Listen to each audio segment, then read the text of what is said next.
na siya ay palarin in the future, ay hindi lang po 2.7 billion na City Hall ang pwede po nating maitayo at maipalit po sa 9.6 billion ng kasalukuyang administrasyon na ngayon na itinatayo.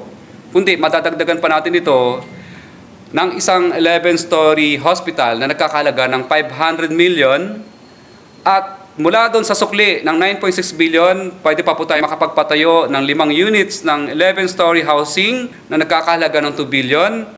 Isang 11-story university na nakakahalaga ng 500 million, 5 pirasong 7 palapag na high school building na nakakahalaga ng 500 million, 5 pirasong 7 palapag na elementary school building na nakakahalaga ng 500 million, 2 pirasong tulay, makakagawa tayo na nagkakahalaga ng 300 million upang maibsan ang ating mga traffic congestion.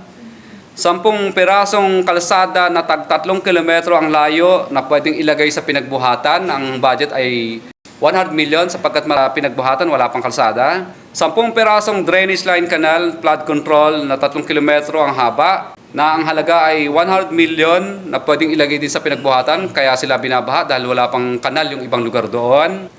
At 30 pirasong multi-level, multi-purpose hall with covered court na 1.5 billion ang magagawa po mula sa 9.6 billion. At katunayan, kung yung budget po ng 9.6 billion ay gagamitin po natin sa 10 pirasong nabanggit ko na uri ng project, ay aabutin lang po ng 8.7 billion. Nakatipid pa tayo.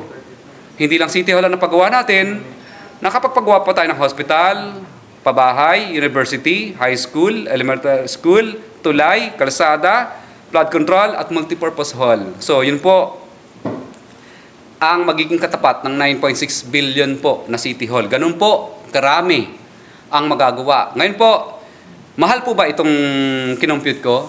Namamahalan po tayo pag in-itemize. Pero bakit pag isa lang, parang namumurahan kayo? So, mahal po ang City Hall ng Pasig. Yun po ang isasagot ko po sa mga maraming nagtatanong sa akin. Kung mahal po ba ang City Hall ng Pasig? Mahal po. Kung may corruption po ba dyan? Ay, hindi ko po alam. Pero sa computation ko po, 8.7 lang po, pero maraming kasama.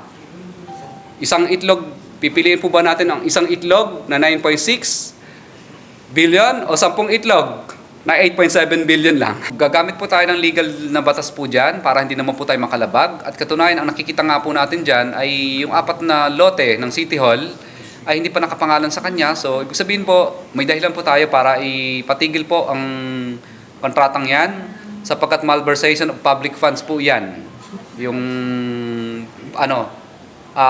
pagkasta sa hindi pa lupa ng gobyerno.